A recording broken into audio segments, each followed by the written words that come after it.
5, 4, 3, 2, 1, 0.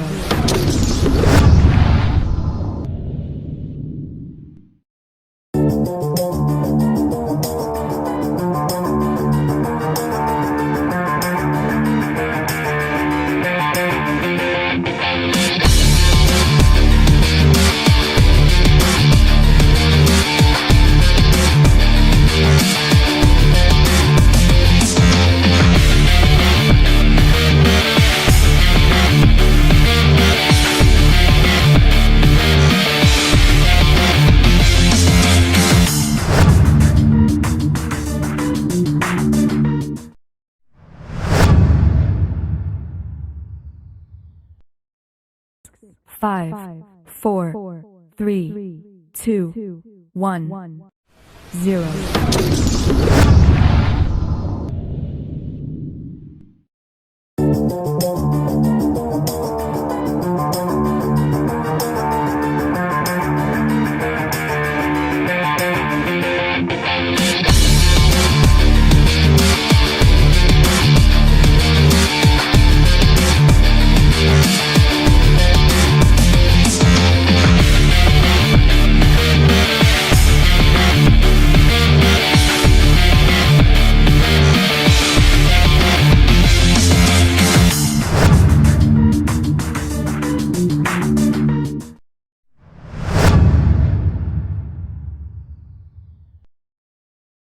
5, 4, 3, 2, 1, 0.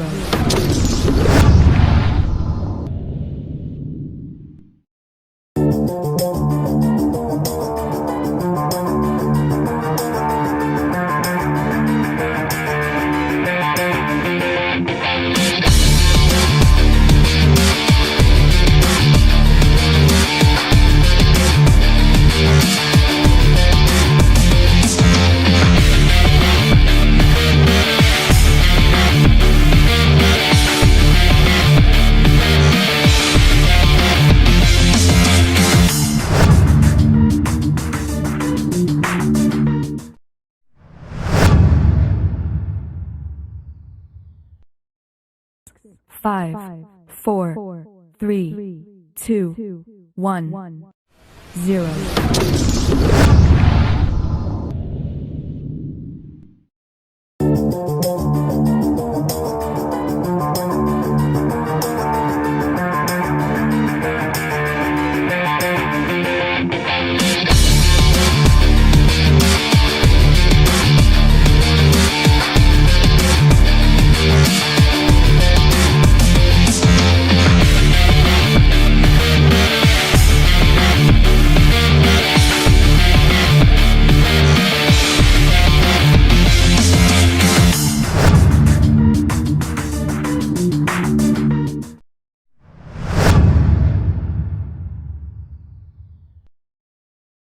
5, 4, 3, 2, 1, 0.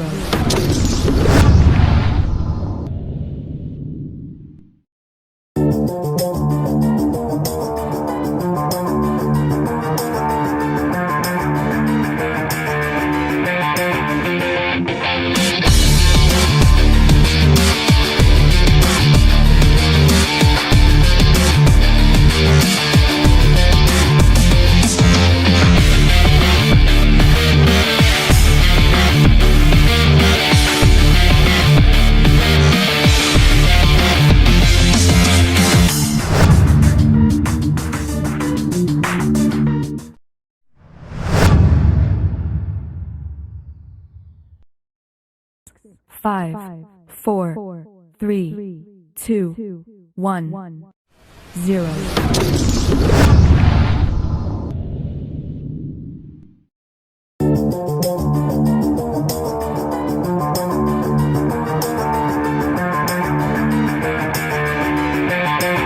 5,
am I going to sit? Right there, sir.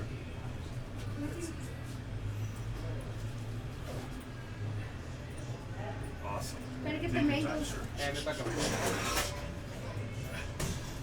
It's a little bit easier.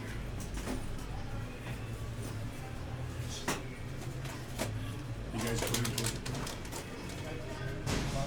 That's crazy. Hey, thanks, man. Thank you, sir.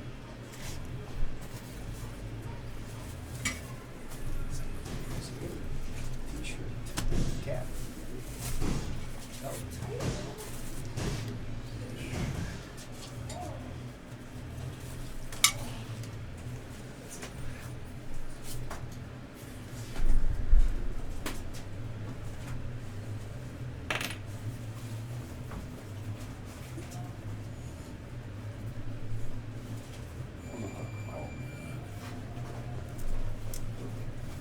Okay, Luis, we're gonna go over Luis, right? Yes, sir, my friend. All right, let me get you set up. Okay. And this will be yours. Just get comfortable, Mr. Mancera. No rush. We're good. Nice. My friend. The reason why we're live already is because the video's playing already. Mhm. So you're good.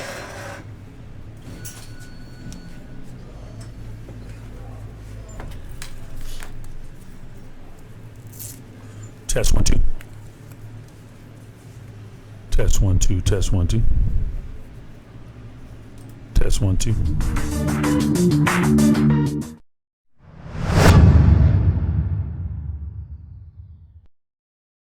Five, four, three, two, 1, 0.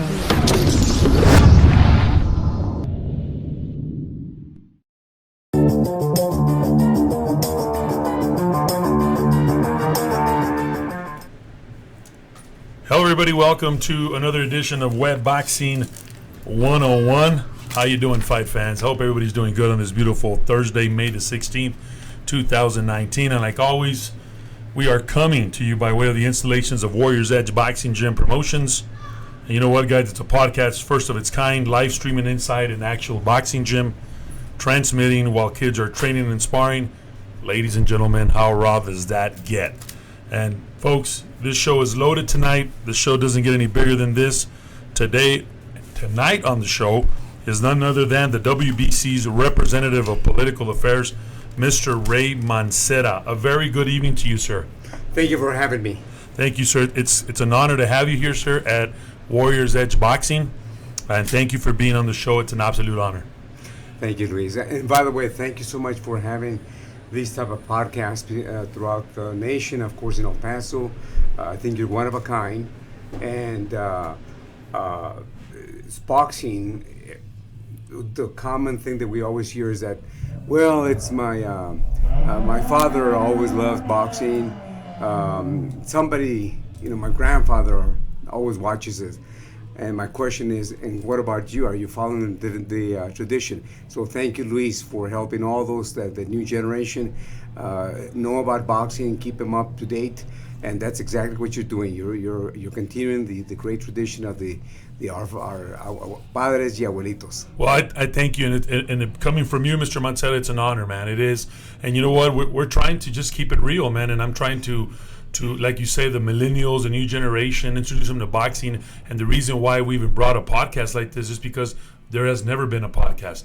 And Mr. Mancera, not having just people like you, we've had like the Junior Vicencios of El Paso, we've had the Hector Espinosas of the LBCs, we've had national champions, the kids, and they've been on this podcast. So I wanted to give them a voice to discuss our amateur program, which is sometimes it's in disarray, but it always needs improvement.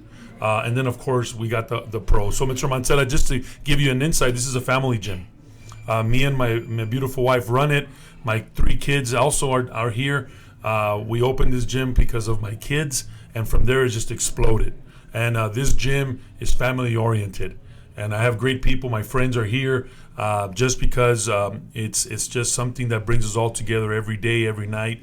And it keeps us going. So again, I thank you for being on the show. Folks, don't forget to please comment on the live chat. There we can establish dialogue.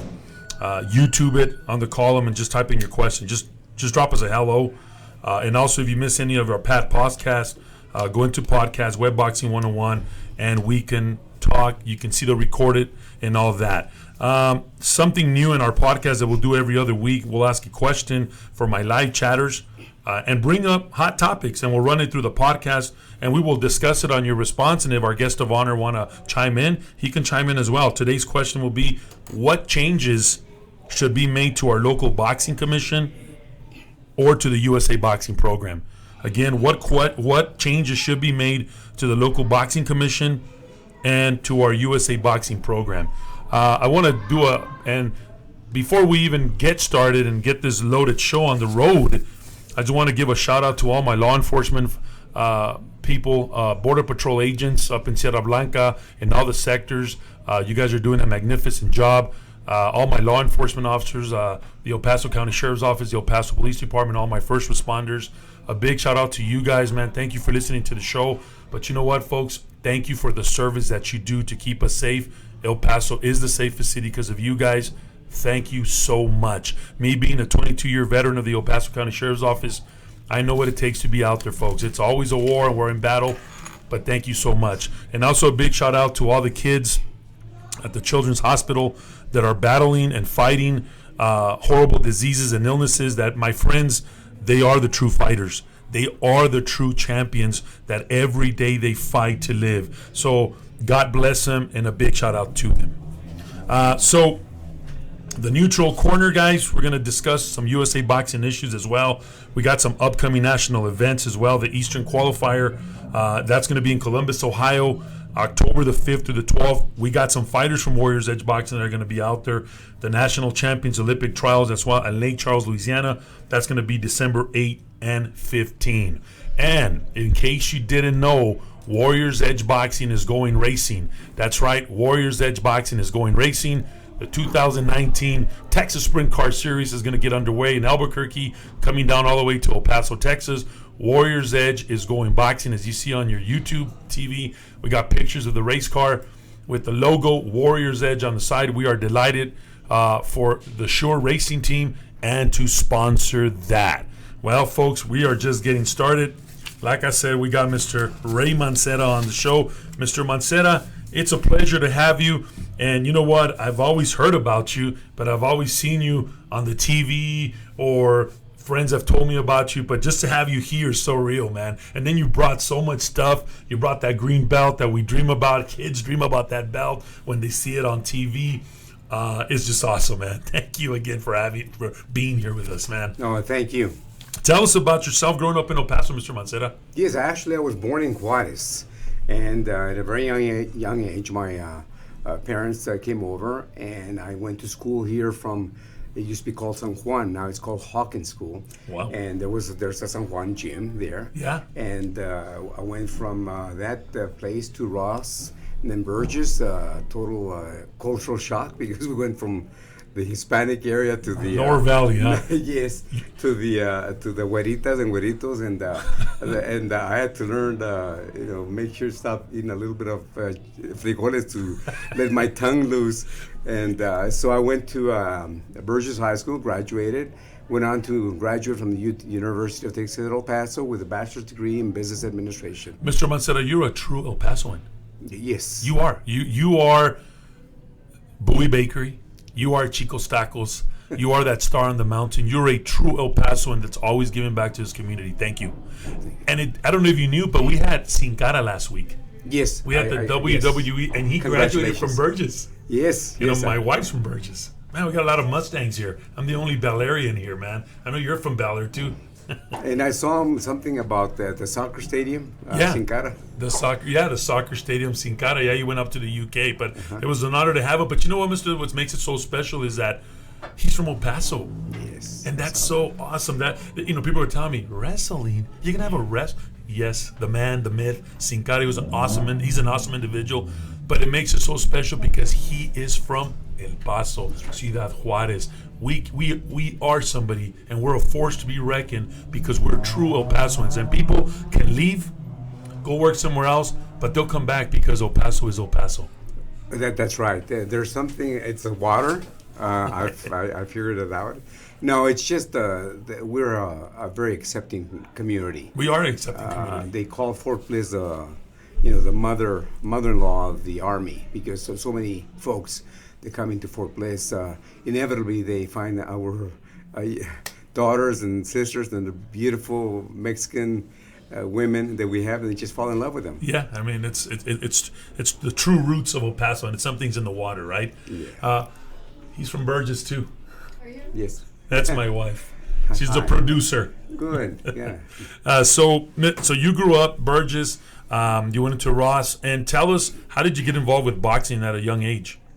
My brothers and I had formed a company called Mancera Shoes back in approximately, I would say we were still in high school, and we started selling shoes at the flea market, used shoes. How we got into used shoes is that my brother was working with Tom McCann. There were some shoes left Tom over. McCann? Yes, he was I remember working that there at place. Tom McCann, and he was had some shoes left over, and people would walk away with the new shoes. And one day he got hold of those shoes and some other shoes that were on special, and we took them to the flea market, and they sold. And my brother went, okay. So he started asking everybody, hey, all the shoes that are left, all the ones that you don't want, we'll buy them. They would say, no, take them, please, get them out of here. They're storing. Well, that idea grew until we started buying wholesale and throughout the U.S. So all the shoes that Walmart would send back, they would find their way to El Paso, and we would ship them into Mexico and also to Lomé, Togo in Africa. So we were wholesalers of used shoes. Who would think at the flea market? Of course, we went also at Fox Plaza, and we became owners of the Fox Plaza swap meet. You became owners. Yes. We bought that, and we ran it from 87 to 97. And during that time, my brother Manny was a passionate boxing fanatic, and we already had it from my dad, but he decided to, hey, why don't we start doing boxing? And our first match was in May 10th, 1981, where we featured as a exhibit, as the main attraction, Ruben Castillo, who had already lost to Indian Red Lopez and also to Alexis Arguello, to Salvador Sanchez, and he had just come back from 1 week before from losing to Juan Laporte. So he was a good friend of ours, and he was kind enough to inaugurate our new business called Mancera Productions. And we had fights from all the way from 1980 all the way to about 1994. Wow. And then we separated. We went our separate ways. Actually, we separated in 1999. So we sold the shoe company, we sold the flea market, we sold everything. We went our separate ways. Oh, Mr. Mancera, let me ask you. So back then, the boxing was good, right? It was a lot of stuff. Do you see any difference now with boxing here in El Paso? In the past podcast, we've discussed is boxing taking a backseat to the MMA? What is your take on that? Do you think boxing, we've lost our edge in boxing? Because back then, like you say, there was boxing, there was a lot of bouts, there was a lot of boxing movement, and today it's a little bit harder. Yes, in fact, boxing, those of us that hung around and had boxing, at one point they would say such things such as, oh my gosh, I'm not going to go there, it's gruesome, things of that nature. Boxing not only in El Paso, but worldwide started to taking a hit. And because of the blows, they used to have 15-round fights. There were 15 rounds. 15-round fights, very bloodied. And there was a lot of folks were dying in the ring because people wanted to watch that knockout, but the guy wouldn't go down, and the corner would not throw in the towel, and so the one that was winning had no choice but to keep fighting and said, please stop the fight, but they would keep fighting, so it became pretty gruesome. That's right, and so along comes MMA. Along comes MMA. And people see the fighting, and you go like, oh my God. Speaking of bloody, huh? You went from 8-ounce gloves, which is the smallest one, that they were using, that we use 8, 10, and 12-pound gloves, and they were using the type of gloves that we normally use for hitting the speed bag or other things, and that was what they were using, and kicking and wrestling and things of that nature. And until you submerged yourself, you actually gave in, the judge would not stop it. So we want to thank MMA for bringing boxing back, because people said, I want to watch a boxing match that I can swallow a little bit more. I can swallow anything. I love bullfights. I love MMA. But I think that one critical thing that happened in boxing was MMA, that people saw a different style of boxing, obviously, which is MMA. But they came to realize, they said, there's a difference. I like to watch MMA in the regular ring, because the cage doesn't allow me to watch. If you're a spectator, you really can't see through that mesh of wire. But when you watch it on TV, it's wonderful because the cameras the angles, of course. The angles, and that's great. But the Coliseum, about 2 years ago, they had a professional boxing match, and one of the first fights was MMA. And it was fantastic. We got to see it. My brother turned to me and said, now that is what should be done in boxing. Always have 1 or 2 boxing matches MMA, because it is so exciting to watch it. Because it's okay to fight in a ring, MMA. You don't have to fight in the wrestlers. You talk about wrestling. Do they fight in a cage? No, they fight in a regular ring. And so people get the chance to see it. Yeah, so I mean, it has a lot to do with people watching it live in the cage, and it's hard to. I mean, I've been to some MMA fights, and it's very hard to watch in a cage. As a matter of fact, Mr. Mancera, the first pro MMA fight that I went to was in Sao Paulo, Brazil, and I announced the fight. I was one of the ring announcers. It wasn't in Portuguese, but they wanted me to do just what I do. Ladies and gentlemen, here is from, and they went crazy, man. But nevertheless. And by the way, call me Ray. Ray, I'm sorry. Yeah. Yes, Ray. So, I mean, that was my first take. And yeah, when we went outside, it was hard to see the ring. So, you mentioned bullfighting. You had something to do with bullfighting in Juarez, right? Yes. Tell us about that. Well, again, my father loved bullfighting. We went out there, and he took us out there. And one of my brothers, Albert, loved bullfighting, and he actually became a bullfighter. So Manny, the oldest one, got us into boxing. Albert got us into bullfighting, and I ended up with the WBC. And I told my brother Manny, really, Manny? I'm the one who's sitting there next to Sulaiman. Oh my God! When it really should be you. I mean, this is odd. So yes, we've been around. I know, man. You just mentioned Sulaiman. So before we get into that, so is the bullfighting still going on in Juarez? Yes, it's alive and well. It's in Juarez. I just went to a bullfight about 3 weeks ago. They have it. If you ever want to go, let me know. Wow. We'll take you down to the bottom. Wow. That's where I sit. I've been very fortunate to be ringside, either in boxing matches or in bullfights. So they allow me to go down to the bottom. Wow. Because I know bullfighting. You know when to how to move if the bull was to jump over or something goes wrong. I guess it's like boxing, sweet science. There's technique to it, right? You've got to, in the face of aggression, in the face of all odds against you, you stay firm, cool, calm, and collected. Man. That is difficult to do. And man, with a probably 1,000-pound bull coming at you, man, that's hard to stay cool and collective. It's 1,000 pounds. Wow, man, that's awesome. So, okay, so then you do what you do. Tell us about how you got involved with the WBC. Yes, it happened that once my brothers and I, we all separated, went our separate ways, and I started to go back to the boxing matches in Las Vegas.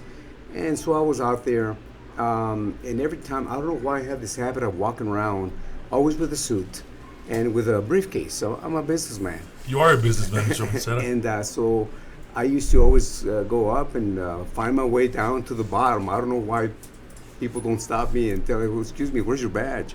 I just walk in. And I would always see Don Jose, and I'd say, Don Jose, Ray Mancera del Paso, ex promotor, mucho gusto. Mucho gusto. You know, every time, Don Jose, Ray Mancera del Paso, ex promotor, mucho gusto, un placer. One day, I think he just got, like after 3 years, he finally said, Mr. Mancera, Señor Mancera, por favor, venga. He still tells me in Spanish, what are you doing for lunch? I said, for you, nothing. He says, I invite you, I want to have lunch with you. Wow. So we set up lunch that same day on a Friday after the weigh-in. So I go to lunch, and he brings Mauricio Suleiman, and it's just them two and I. And the first question is, who are you? What do you do? You've been telling me hello all this time. Yes. But who are you? He says, you dress very nice. You're very cordial. You don't even have a badge. You're inside here. Who are you? How do you do it? What? So I tell him, briefly my story, and that I love boxing, and that I wanted. That's why I come. And it says, so, but what do you do? I said, it's funny you mentioned. It says, I do have a license in real estate, but I have been involved in politics. I ran for senator. I ran for state representative. I've been heavily involved. I'm very much aware of the legislature, of how an idea becomes law. And he's listening to me, and I never realized that actually I was talking music to his ears, because he loves politics. He passed away. So he looked at, he's kind of looking at Mauricio and saying, look. And so he says, so what can you do if you were to be with us, WBC? What could you do for us? I said, real simple. The fight that's being held right now is two former world champions. It is not a world championship fight. And he says, he hits with his hand the table and says, it's not a world championship fight, and people think it's a world championship fight because they say number one former world champion. People just see the world champion, but it's not a championship fight. I said yes, and the way you take care of it is you introduce legislation that says if a fighter or one or two of the fighters are a former world champion, you cannot advertise them as such, but there's got to be a disclaimer at the very bottom that says this is not a world championship fight. So if the background is black, you reverse it into white and you put it around, so it's your disclaimer. It's like a cigarette box. These cigarettes are bad for you, but if you want to smoke them, it's your choice. In other words, this is not a world championship fight. If you still want to come to the fight, just realize that nobody's going to. It's not a championship fight. And he thought it was the most wonderful thing. It says, so you can do that? I said, yes. You just get a senator, a representative, to file the bill, and then you have testimony, and it becomes law. And he looked at me and says, he says, would you like to join the WBC and do, the legislation? We don't have anybody. The politics. I said, it would be an honor for me. And I said, I'll be more than happy to. I can monitor all the legislation throughout the United States. It's easy for me. I know how it's done. And if there's a bill out there that's going to be detrimental to boxing, we'll fight it and we'll kill it. Or if it's going to be good for boxing, we go and support it. And he says, okay. And how much do we have to pay you? I said, look. Here comes the numbers. I'll make you an offer. So I made him an offer of how much he needs to pay me on a retainer on a monthly basis. And then I said, so I want that. And he says, right now we're going through difficult times. And it was true. At that time, WBC had lost a major lawsuit. What year was this? It was about, I'd say 19, we're 19, it was about 2008. The lawsuit was lost, I think, in 2006, 2007. And they lost millions of dollars. And they were actually, they were having to recoup. He says, we can't pay you right now, but is there something else that we can work? I said, yes. Look, I'm going to do it at no cost for 1 year, but I want, as part of my contract, I want 2 tickets for any fight that I want to go to. And I want a badge like the one you carry, all access. All access. And I want you to pay my hotel and my airline. Man. I'll do that for 1 year. If you like the services I do, then you start paying me. And he says, "You got a deal." We shook hands. I walked away, sent him the contract. I got it back with his signature. I told him, I was thinking I would have done it for free because I just wanted his signature. That's awesome, man. So I've been with him now for 11, going on 12 years. You know, Mr. You always meant just seeing the belt. And folks, he brought the belts. He brought everything. Just seeing it, it's like a little kid in a candy store. I just can't keep myself in control, man. This is so awesome, man. So you get into the WBC at that time. Did you get the position of the government of affairs? What is that role? What is exactly that you do for the WBC? Yes, he says, "Well, what would be your title?" I said, "Government representative, government affairs." You even got to pick your title? Yeah, government liaison. I said, "I don't know that word." So I said, "We'll just keep it government relations representative." He says, "That's going to be your title." So we signed the contract. He sent it over. And over the years, there are many things that I have done for the WBC for boxing, as far as the legislature. And a lot of folks don't know that it's the WBC, that we're the ones that are actually ensuring that passage of bills that are going to help the boxer, that are going to help boxing in general and the boxers. So one of the things that we did, one of the first things he ever did, was he sent me an email, have the original one, where he says, "Mr. Mancera, he says, Ray, I have one mission for you. It's always bothered me over the years, ever since I became president, the travesty that occurred in 1908, when the first black heavyweight champion of the world was crowned, Jack Johnson. He was crowned the champion, and nobody could beat him. And he was famous.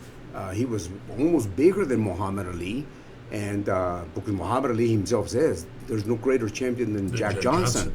So over the years, they would try to get people to beat him, especially white folks, and nobody could beat him. He had one interesting aspect to his life. He loved white women. And he was New York, and he would always come out with this huge, nice fur coats, cigar, big black gentleman, always with two women, white women next to him, and the white people just didn't like it. So they put a trap for him, and they got a lady to say that he had taken her between state lines in violation of the Mann Act, and they charged him. They put him in. They actually. He took off and fought about 5 years out of the U.S. And he finally came in and turned himself in, served 1 year, 1 day in jail. About 30 years later, the lady recanted, and she says, "I've never met the guy. They asked me to sign, I signed, they gave me some money." Here's the federal government, the police, actually going after this guy because they just couldn't stand the fact that this guy was so great, nobody could beat him, and he white women around him. He actually married 3 times, and the 3 times they were white women, never had children. So what happens is that he was never able to recoup his world championship. He did fight on and died at about 1947. And ever since then, people have been trying to get him a presidential pardon. And so Sulaiman asked me, "Can you get Jack Johnson pardoned?" It's called a posthumous pardon. And I have the email that came in, and I'm looking at it, and I'm going, my first reaction was, okay, he passed away, but he calls me and tells me it was not right what they did. Would you see if you can do it? Get him a posthumous pardon. Well, I did research, and I brought some of that research. I came to realize that there had been only 2 posthumous pardons in the whole history of the United States. The first one was Bill Clinton in 1998. He pardoned Lieutenant Colonel Flipper, and that in fact made it to El Paso with the Buffalo Soldiers. He was the first black graduate of West Point Academy. They had charged him with theft. Later on, they dismissed him from service, and later on, those folks said, we lied. We actually lied. Wow. And so years later, the family asked for the pardon, and he was the first time in the history a president pardoned somebody posthumously. In other words, they had already passed away. The Justice Department always says, don't bother with that stuff. Only bother, just with new stuff. So the second one was George Bush in 2004 when he pardoned Charles Waters. Charles Waters. And he had flown reconnaissance flights during the Israeli-Arab War, and when Israel won the statehood, the right to be a state, and he was captured. He was an American fighter, but he was taking pictures of where the Israeli were and the enemies and giving it to the Israelis. He was not a Jew. He was just thought that I want you all to win. Yeah. So he gave him those espionage tapes, and he went to jail, came out, died. His family knew about it, but it was a sad story. Well, Steven Spielberg and the Jewish community got together and they petitioned George Bush to pardon this great gentleman who had done so much, and because of him, they say that he was critical in the establishment of the Jewish state. So he did. He pardoned him. This is the second time. So along comes Jack Johnson. The whole idea. Did Jack Johnson have a nickname? No, not that I know. Okay. No. It's Arthur J. Johnson. And what happens is that they even made a movie out of him, asking for the pardon. John McCain, the first time he ever filed a bill was in 2004, asking for a posthumous pardon. He passed the House and the Senate unanimously, urging the president to pardon. Bush didn't do it.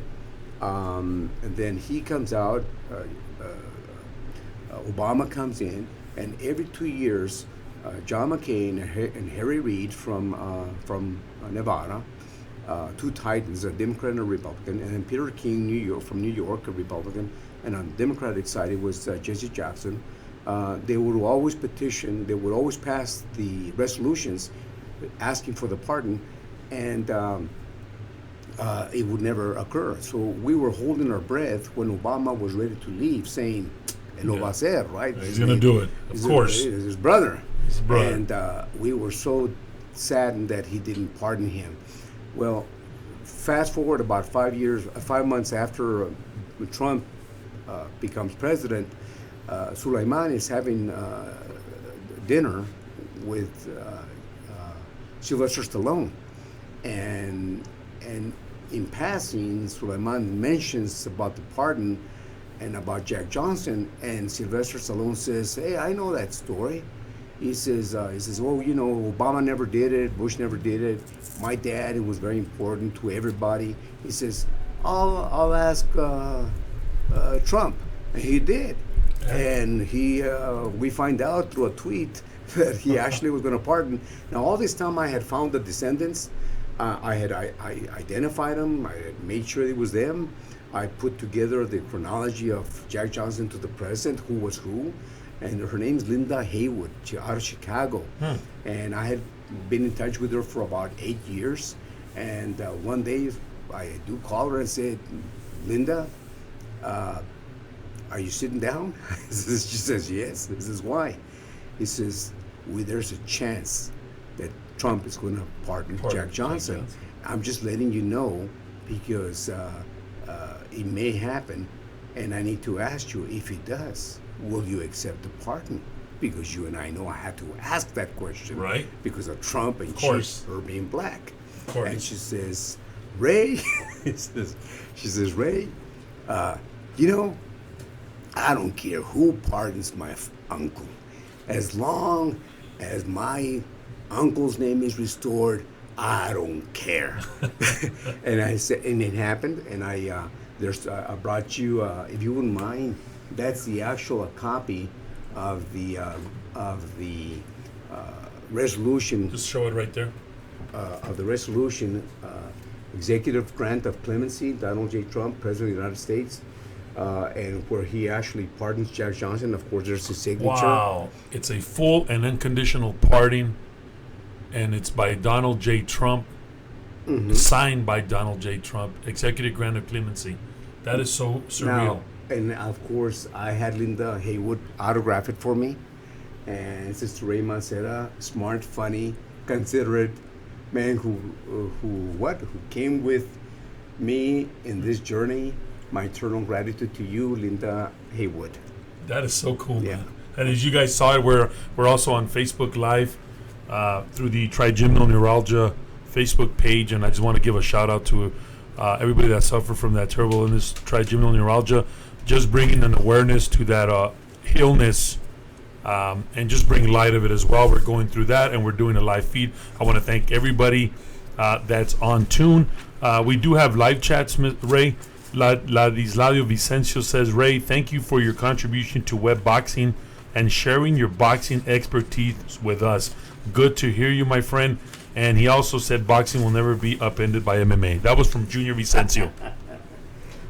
Well, I wanted to, is this the camera? Yep. This is the actual official picture with the people there that is in the White House in the Oval Office. And we have Lennox Lewis, Deontay Wilder. Sylvester Stallone. Sylvester Stallone, Sulaiman. And of course, the beautiful black lady there. We became so close, Linda Haywood. And this is, of course, when they're first sitting down. And Ray, you mentioned Deontay Wilder. He's the WBC heavyweight champion That's of the world.